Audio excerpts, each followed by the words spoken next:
Good morning, good afternoon, everyone. Welcome back to another exciting broadcast with us here at Exploring by the Seat of Your Pants. If you're joining us for the first time, we're all about bringing conservation, adventure, and science into classrooms around the world. And today's been a wild day. This is my fourth straight broadcast. We've been with the two leading polar explorers in the world. We got to hang out with an amazing inventor who's like putting cool mushroom stuff into things to help make it better and last longer on shelves forever.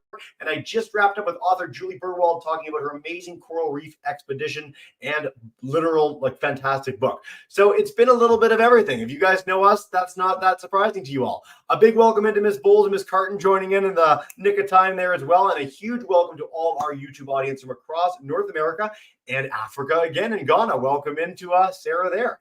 As you'll all know, this goes live to our YouTube channel and stays there forever. So if you want to watch it in 3 years, 3 weeks, whatever, you can do that right there. Lots of opportunity to keep the learning going. Now, I am thrilled today because we are bringing back for the third time in as many months, Wylie Overstreet. A few years back, I watched an amazing clip, got a lot of coverage by National Geographic, called A New View of the Moon. It is a little over 3 minutes.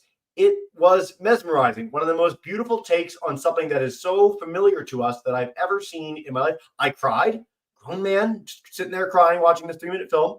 And I loved it so much, I was like, we got to have that guy on. We got to bring Wylie on to share this story and highlight this amazing, incredible way of getting people involved and aware of science and the universe around them.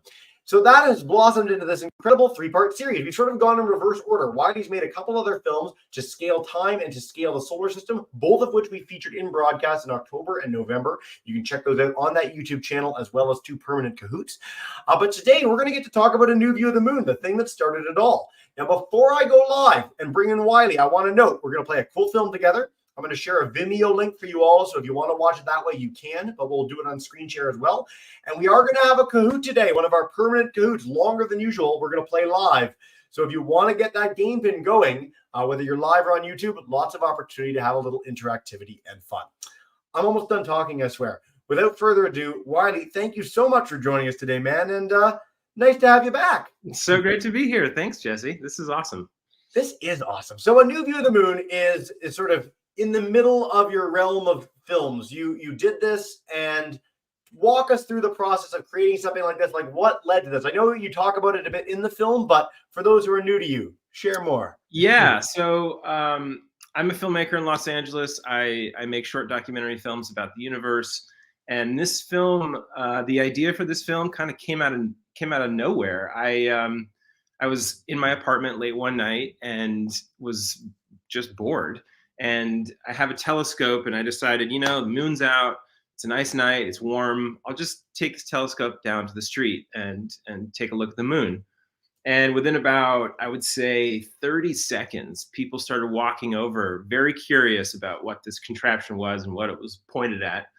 And they started, I offered, would you like to look at the moon? And every single person who came up had such an incredible reaction that I thought, if I just made a short film of all these reactions set to the right music and with good editing, I bet it would be quite powerful, because their reactions were powerful. These were people who clearly knew about the moon and had seen it before, but they'd never seen it in a way that I really think made it like another world in space, if that makes sense. It's always been just a thing in the sky, and then when you see it through a telescope, suddenly it becomes a place.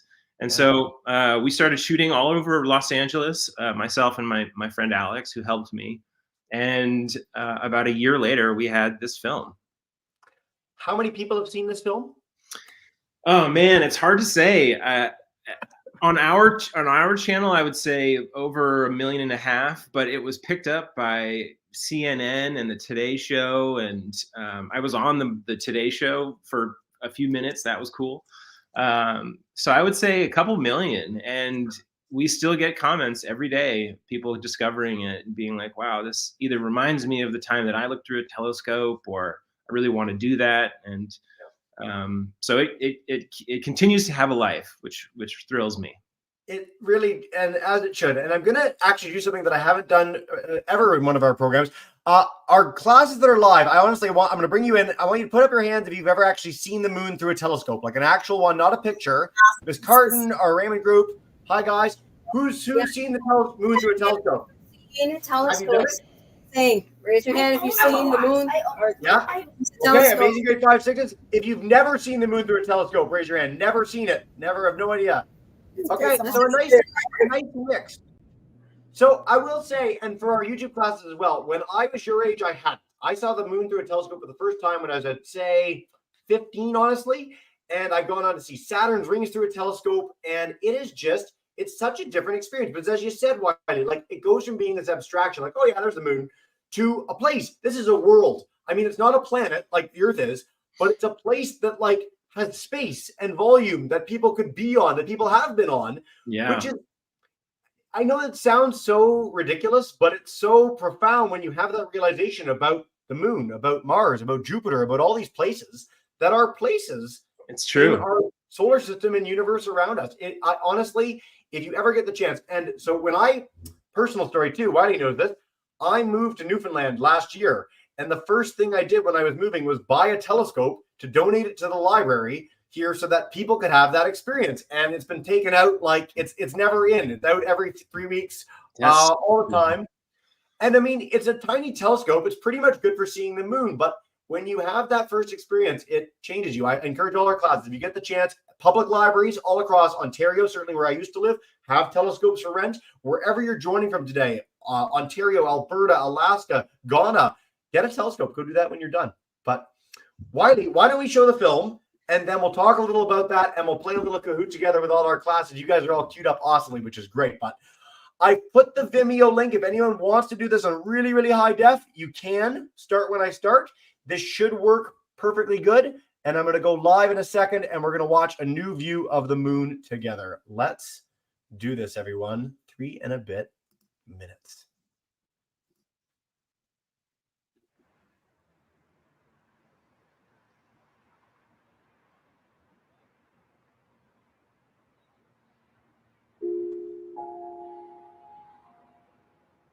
One night I was bored in my apartment and decided to take my telescope out to the sidewalk. The moon was out and I thought, why not? Within a few minutes, people started walking over and asking what this thing was. Hey, what is that, bro? It's a telescope. Do you want to check out the moon? Do you want to take a look at the moon? What is it? It's the moon. How am I supposed to look? You're supposed to look right here. Oh, indeed. Yeah. That's where it all started, and it just sort of went from there. I'm looking at the moon. Hold on, okay, come on. Oh my god. Oh my god. Oh my god! Oh my god. I can't believe it. Oh my god. Oh my god. No way. No way. No way. That's the moon? No way! Yeah, way. No! Whoa, you can see the craters. Yeah. That is so cool. Oh god! Get wider. Whoa. What? What? What? Look at the edge! I want to see more of it. Yeah, no. Holy. I've never seen this before. I've never seen this before like this, man. Wow. That is intense right there, boy. Woo! Bro, that look like that's right down the street, man. Man, what you got here? Man, that look like that's right down the street. Yeah, isn't that amazing? It's right. Is that an actual image of the moon? Is it like a live image? It's that right there.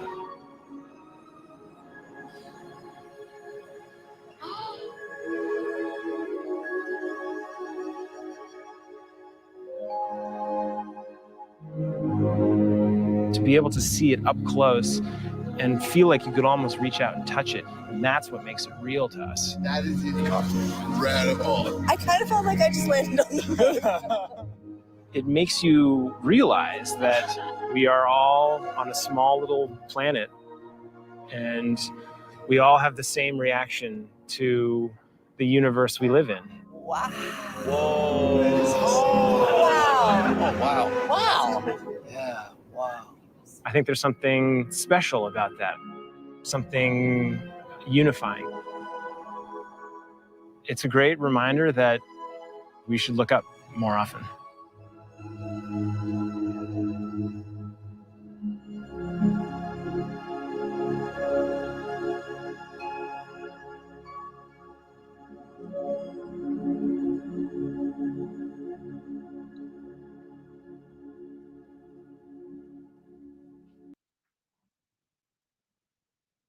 I mean, so one thing aside, because when I watched this for the first time, like you, I was really clean shaven. So we've changed in the last few years, which is Yes, exciting. true.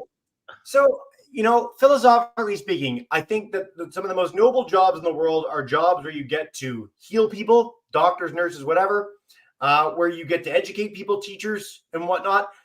The joy of this job for me as a science communicator, and I think for you as well, is that you get to bring this sense of awe and wonder to people in a really meaningful way through the work that you do. And that can take a variety of forms. And we've had the privilege of working with a lot of amazing people in these programs, but that is the most pure distillation of that idea that I've ever seen, truly, in like 10 years in this field, is that film. And I mean, we're already getting comments on YouTube. Like it has that reaction for people because it's so amazing to see that. So there you go, kids. As I said, get a telescope, go explore. But Wylie, I mean, looking back at this years later, before we dive in with cahoots and questions, everything else, like how does that make you feel? Like the experience of filming it, the experience of doing it. Do you still go out with your telescope and look at the moon regularly? Tell us more. Yeah, so I still take it out whenever the moon is up in the right position and the right time, early in the evening. I try and take it out.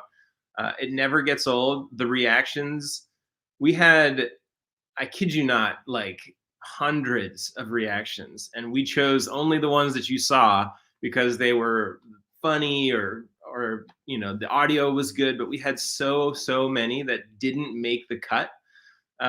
Even though they were fantastic, it was really that consistent. And to speak to your point about awe, I think one of the most powerful things about science is that it reveals the depth and the complexity and the beauty of the world you live in that you never knew about.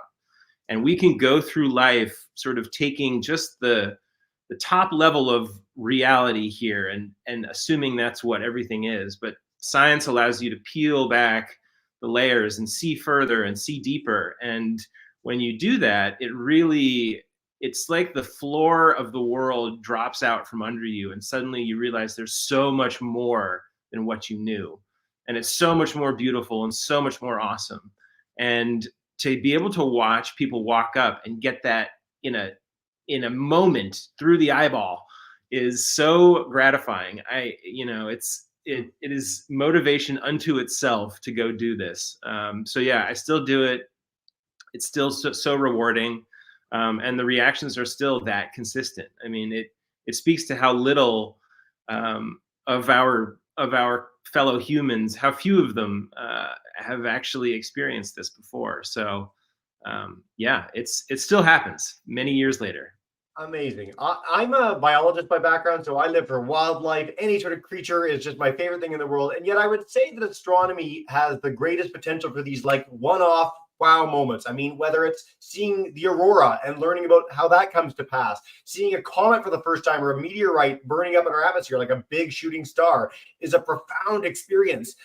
Much less looking at moons, planets through telescopes, like learning that we're in the solar system. And I mean, I get to say this in all my space programs, but it's the most exciting time to be ever interested in space. And you don't need to become a scientist. Like this is something that if you have this level of joy and wonder that you take from the world and universe around you, I think that carries you through in a lot of other things in your life and is exciting no matter what you choose to pursue as a career. It's just a way of thinking about the world and thinking about it in an optimistic, positive, and amazed way, being grateful to have that opportunity.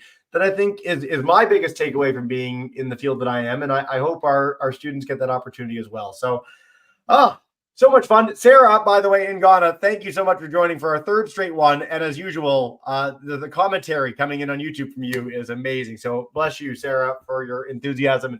She does amazing work to bring astronomy to students all across Ghana and across Central and West Africa, sorry. So a big thank you to her for joining on every time. Wylie, we are going to go in with our Kahoot together. There's so many kids waiting for that. So we're going to play a little question quiz to see what you guys know about the moon. Have some fun. No stakes. All you win is Wylie and I's everlasting respect. And Wylie, you can help us out with some answers as we get to this. And then we're going to go with questions live on YouTube. Miss Evans joining us in Oregon. Sarah, our live crews in Alberta, Alaska, Ontario. Looking forward to having all of you on. But let me pull up our Kahoot and get underway with this. This is one of our 3 permanent ones, as I noted, with Wylie. So if you want to check out his others on To Scale the Solar System and To Scale Time, they are on our channel as well. Our game pin is 329-6279. The faster you answer, the more points you get. So be quick.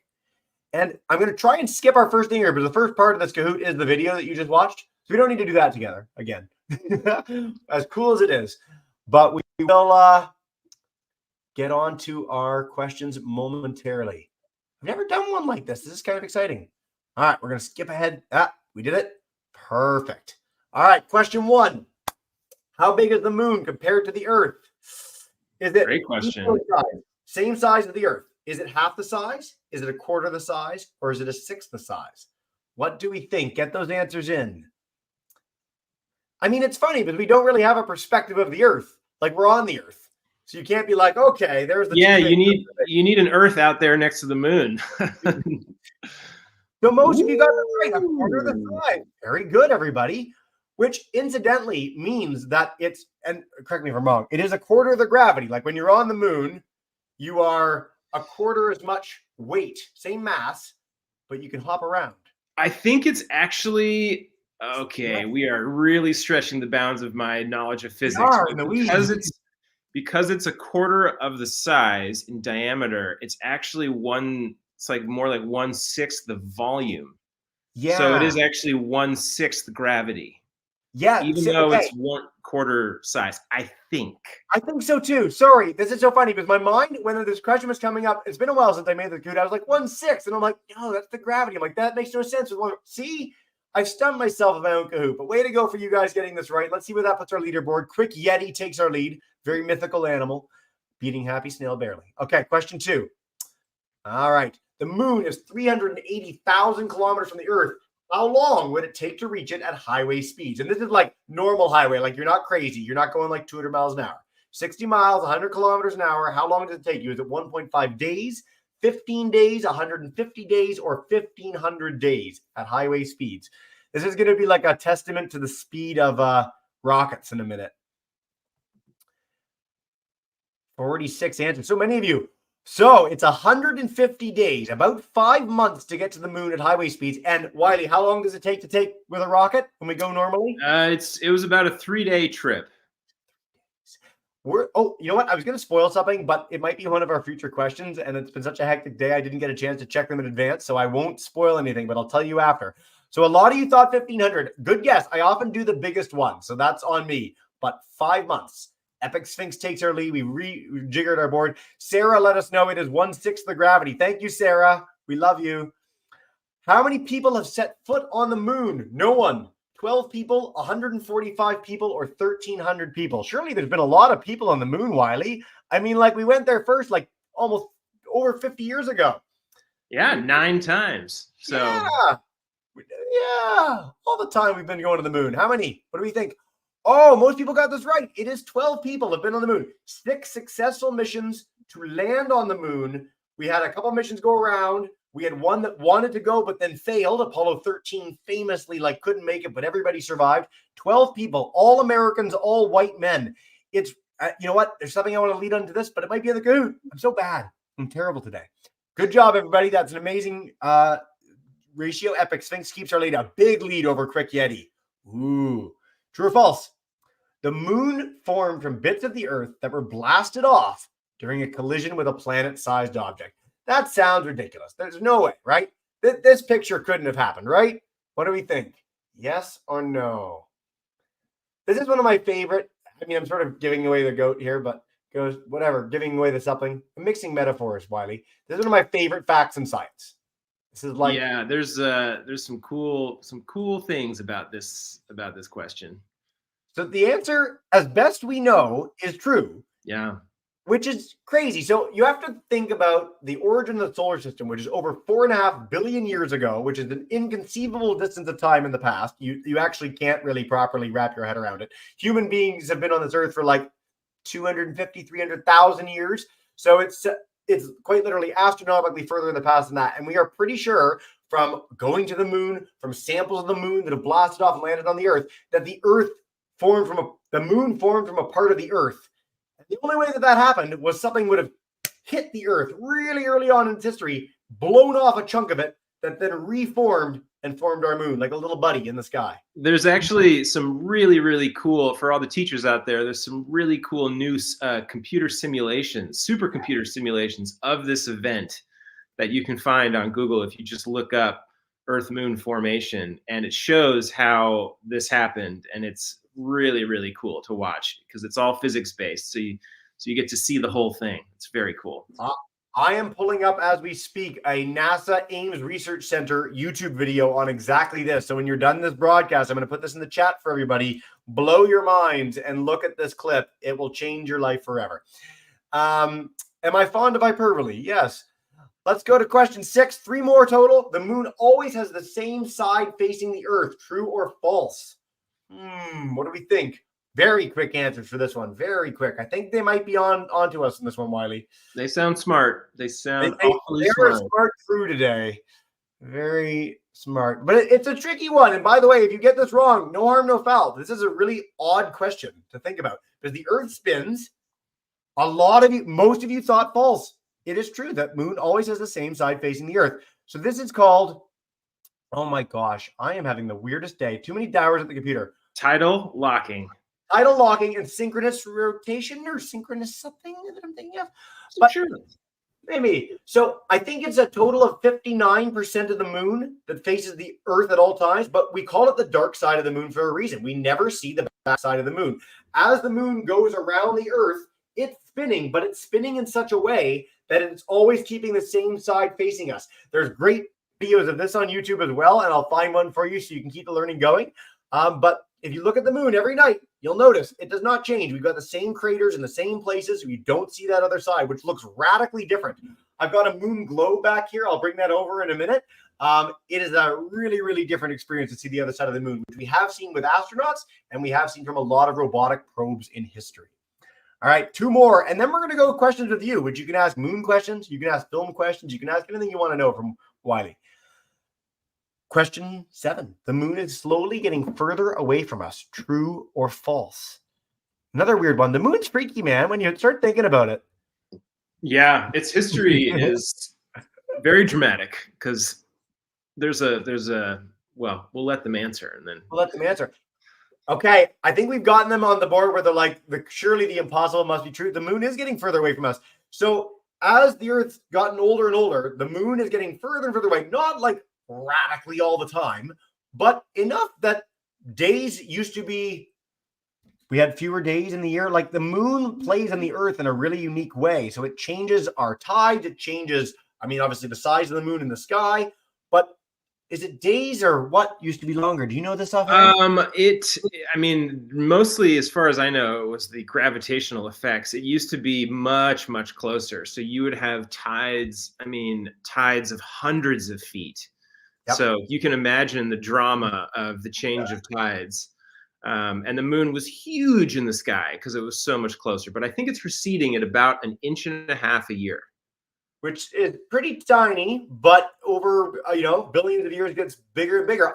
Bigger and bigger, yeah. My favorite image in my mind in all of sort of the solar system history is like, so you have this Earth and this big thing just whacked into it. Now the moon's forming, so then we've got this like red, cataclysmic looking hellscape moon, and the Earth is all red and black and volcanic and churning, and the moon's really close. It's this gigantic thing, and it's causing these like lava tides over the surface. And I mean, that is our origin story, and that is one of the coolest things ever.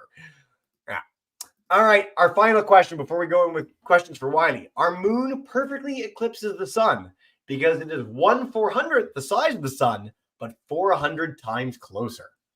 What do we think? I mean, we know that the moon does perfectly eclipse the sun. We actually had a whole program on eclipses recently. We've got a couple eclipses happening this year, a really big one crossing a lot of, certainly Canada, where I am, is happening in April. The Great American Eclipse happened a few years back. Some of our classes might have seen that in the US. So the answer is true. We are in this really unique position. I think there might be one other, but we might be the only one in the solar system where our moon is perfectly the ratio to the sun that it blocks it completely, which is really coincidental. And again, because the moon's getting further away, that wasn't always the case. 1 billion years ago, the moon wouldn't have perfectly eclipsed the sun. In 1 billion years, it won't. We're at this perfectly lucky time that this is a possibility to witness, which is very cool. It's very cool. And sometimes because of the moon's orbit isn't perfectly circular, sometimes it actually doesn't quite cover the sun, and that's when you get what's called an annular eclipse, which means a ring. So it doesn't actually fully eclipse. Ooh, Which is yeah. beautiful. They're one of my favorites too. Epic Sphinx kept our lead by a big margin. Way to go, kids. If you are any of these folks, let us know who you are in the chat. But we are going to go live with Q&A. You please feel free to share as much as possible. Thanks for joining us on the Moon Knowledge together. And I will link in Wiley's other 2 cahoots to keep the learning going when you're done. But we're going to start with our amazing 5-6s. If you guys want to kick us off to begin, and then we'll go to our grade 6s in Raymond Elementary right after that. Hey, guys. It's telescope question. Hello, hello. Can you hear us? Yeah. Yeah, perfectly. Perfect. Ask about the telescope. So who wants to ask about the telescope question? Go ahead, Kaden, ask. How does the telescope work? Great question. Okay, so this telescope the design has been unchanged since Isaac Newton invented it 400 years ago.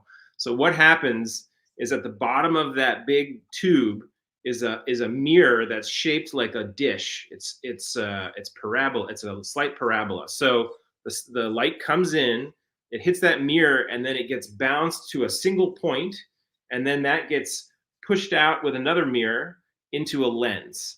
And so really what's happening, there's no magnification that's actually happening in the telescope. It's gathering about that much light and funneling it down to the size of your iris. So the little black dot in your eye. So all of that light gets funneled down into something that size and then sent through a lens, just like a camera lens, which is actually where the magnification happens. So if you take the lens off, you're just going to, and look through the telescope, it's just going to be super bright. But once you put the lens on, all the focus happens, and then all of a sudden you have an image. So it's called a reflector telescope, and it's very different from the kind of telescope that you see like a spyglass, which is one with all the lenses in it, like a ship's captain. So there's 2 different kinds of telescopes. This one is a reflector, same kind as the James Webb, same kind as the Hubble.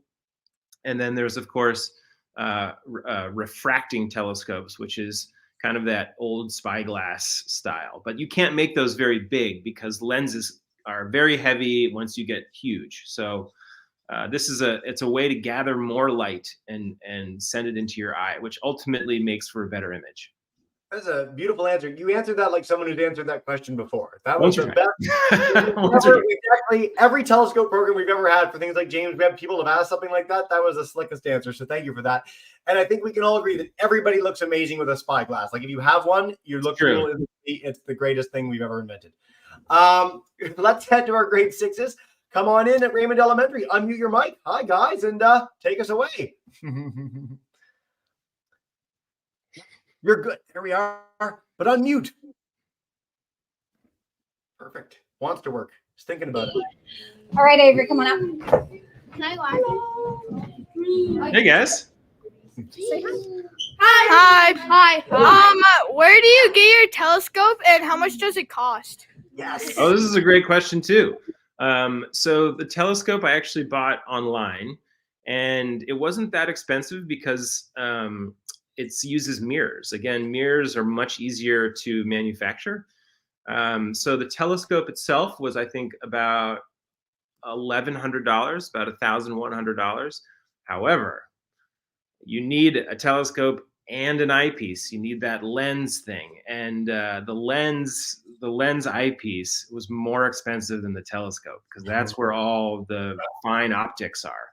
So I think the eyepiece that I used in the film was about $1,100 as well. So yeah. Quite an investment, but given the hundreds of people that have looked through it, I feel like it's been worth it. It's worth noting too. So, I mean, a lot of places, a lot of our towns, cities today that are joining, if you have a local university or any sort of science thing, they might have a telescope and a much bigger telescope than even Wylie was using to explore and look at the moon, look at the stars and beyond. My telescope is about $400, so it's a little cheaper. It won't be as powerful as Wylie's, but there's lots of options for anyone who wants to be sort of an amateur astronomer and have these sorts of experiences. So I really like that we got that question. Thanks, man. Yeah, astronomy clubs also are everywhere. You just look them up, and they love to show people everything in the sky through their equipment. Yeah. In Canada, for our Canadian friends, Royal Astronomical Society of Canada is all over the country. In the US, I don't know if there's a name of a group that you just find everywhere, but I can look into that for everyone as well. Also, Wylie, thank you, Sarah. Synchronous rotation. I was totally right. I'm so happy with myself. There we go. Title locking, synchronous rotation. Everybody wins today. Anchorage, we're going to go to Miss Carden's class, and then we'll do another round of questions. Come on in, sixth graders. Take us away. Hold on just a sec. Yep, you're good.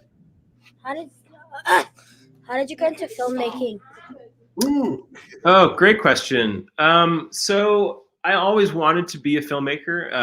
When I was actually in about 5th or 6th grade, I fell in love with movies, and I thought, this is something that I want to get involved in. I didn't realize that I wanted to be a science filmmaker until I was well into my 20s. And then I just started. I didn't know how to do anything. I didn't know how to use a camera. I didn't know how to edit. I had no idea. And so I reached out to a friend who had a little experience, and he taught me some things. And then I just started. And the good thing about today is that it's the first time in history where really great camera and audio is available to everybody for the most part. I mean, even the phones that we use in our pockets are more powerful cameras than the state of the art was in, the 60s and 70s and even the 80s. So the fact that a lot of that film actually we shot with just a normal, an SLR camera, but some of it we just shot with our phones. And the ability to have an idea and decide I want to make that, and then have the tools to make it, is really something that's only existed now. So for people your age, I would say that's only going to continue. The tools are only going to get more powerful. So just start. You're going to make some bad things. You're going to make some stuff that you think is crap, but that's part of the process. It's how you learn. It's the only way you learn. And anybody can do it. Filmmaking it's actually not that hard once you sort of understand what's happening. So I just decided one day I'm going to start making a film, and now I get to call myself a filmmaker, and it's weird every time. It's very weird. Well deserved. And I love that you mentioned just start, and that the technology is so much better. When I was a kid, Planet Earth was my favorite thing ever. It was the best BBC series in the world at the time. And I mean, 10 years on, my phone, and I do not have that good a phone, is better filmmaking than the creme de la creme was 10 years ago. Like, it's astonishing what iPhone, Samsung, whatever you have can do. So start with a story. Like, if you want to film something, if you want to tell a story, start with what that is and use the tools available to you. If you are passionate about it, you get more interested in it, doors will open up and you'll have the opportunity to play with some really cool toys. So thanks for that, Wylie. Yeah. I'm going to take a question from YouTube, Miss Evans from Union, Oregon, who we talked about before the broadcast. In a second, I want to note, just in case we don't get to it too, I highlighted the fact that 12 people have set foot on the moon. We are going back to the moon, which is one of the coolest things about it. Next year, we got 3 Americans and 1 Canadian for the first time ever going around the moon on Artemis 2. So that's going to be an incredible expedition, November, December of next year. So stay tuned for that. And in 2025, hopefully, which is like incredibly close, we are looking to land people on the moon. The first woman and person of color ever to land on the moon. We don't know who yet. They'll be announcing the astronauts probably early next year. But it's like the greatest time to be ever interested in space. It truly is. Yeah. All right. Miss Evans' class. How old is the moon? Ooh, I think it's around 4.5 billion years old. So the early solar system, maybe a little less than that. The early solar system was a very chaotic place. Jesse mentioned that collision. That was with an object that we call Theia. And it was about the size of Mars. And, the early solar system was a place of violent competition and ruled by gravity. And the Earth won that battle. And we got the moon out of it. And then it's actually kind of shocking when you watch the simulations of the moon forming after that collision. It didn't take very long. It took like a matter of days or maybe a few weeks for the moon to actually come together as molten liquid and then start to cool. So it was a bad time to be on Earth, but a great time to be watching from space. I actually want to highlight a mission that just finished up because it's so cool. So we know that the Earth is 4.54 billion years old. There's some really cool science in the 50s that determined this, which was really cool. But people did not know this for several 100,000 years. And then we found a tool that enabled us to do this, which is radiometric dating, which is one of the coolest things in all of science. Claire Patterson is the guy who first found out the age of the Earth. Now, on Earth, it's really molten. Like there's lava happening all the time. Our plates shift, they crush each other. So it's very hard to find really, really old rocks on the Earth. So some of our space missions are sent out to gather material from things that haven't changed in the entire history of the solar system. So literally, I was reading about this morning. OSIRIS-REx just got back fairly recently, landed in the Utah desert and collected some material from an asteroid called Bennu. So we're literally looking into some of the rocks that were there that haven't changed from the origin of our solar system right now about the time that the moon would have formed. So I encourage you to look that up because it's a very, very cool follow-up. Great question, Miss Evans. Wylie, we're going to do another round of questions, man. This is great. You guys are an amazing audience. Amazing grade 5, 6s. We're going to head to you next. And then our Raymond Elementary crew, you're after that. Hi, folks. Are you going to make another film? Yeah, absolutely. So that film was released in 2018, which is crazy to me. And we released a film earlier this year about the scale of time, which I'm very proud of. And right now, actually, we are trying to come to an agreement with a very large production company / streaming service, and hopefully we'll be able to make a full documentary series about the scale of the universe starting next year. So we're very excited. It's not official yet, but hopefully you will see many more things from us soon. And in the meantime, kids, if you didn't have the chance to check out our other 2 broadcasts with Wylie, I will pass those along to your teachers, including the 2 films. I think combined, it's 15 minutes of your time total? 15 minutes to change your life for 2 scale the solar system and 2 scale time. They really are the most amazing demonstrations of some really amazing science. So check those out when you're done. Great question, guys. All right, our Raymond Elementary crew, unmute your mic. We're coming back to you. Miss Carton will come to you after. And Miss Carton, I know if you want us to stick around at the end, just let me know in the chat and we will. But hey, folks, welcome in. When is the best time to look through a telescope? Oh, that is a great question. I would say it really depends on what you're looking at. For the moon, the best time to look at the moon is not when it's full, actually. You want to look at it in the first quarter, which is when it's a crescent in the sky. And the reason for that is because it's side lit. So when you look through the telescope, you actually get to see all the texture. It's kind of like the shot in the actual film where you get to see all the ridges and the mountains. But if it's a full moon, all of that goes away because it's lit head on. So there's no shadows. So for the moon, I would say the first quarter is the best time. Anything in the solar system, so if you wanted to check out Jupiter or Saturn, the best time is at a time called opposition, which I'll let your teachers maybe talk more about, but it's when those planets are closest to Earth and the best lit from the sun. And it really actually makes a huge difference. For anything beyond the solar system, you're going to want to leave a city, you want to drive out into the darkness, and you're going to need a big telescope. But you can see galaxies, you can see nebula, you can see star clusters, and there's nothing like seeing a galaxy with your eyes for the first time. It really shifts something deep down. So I recommend all of those activities. Yeah.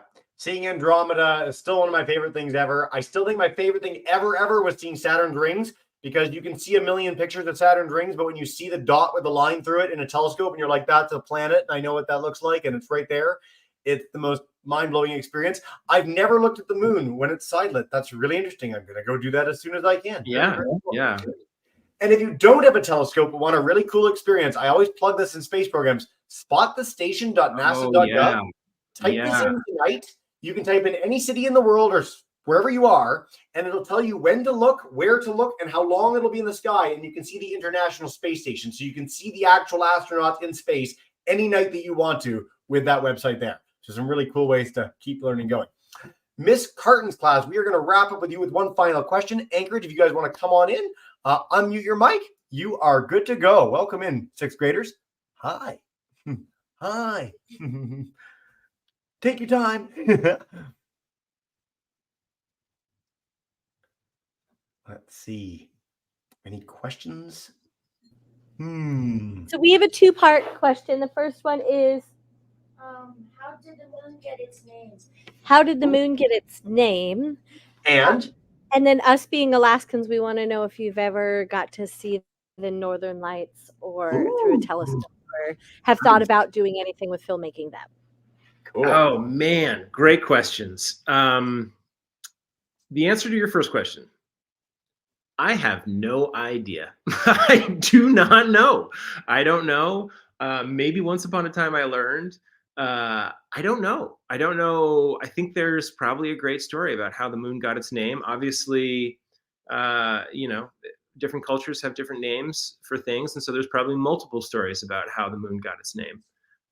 But Jesse, if you know, I just found this out. So when we get questions like this, I like rapidly Google. So according to the etymology, and this is from a reliable source, it's traced to an Old English word from medieval times, mona, which has its origins with words meaning to measure, because the moon does go around the earth in a very predictable cycle. It's pretty much a month. So the idea is that the word moon came from the idea that we could use it as a tool to measure. So that's how we get moon. And now all such sort of bodies that go around planets in the solar system are moons. Ours is the only one called the moon. It's very vain, our moon. It got like the moon.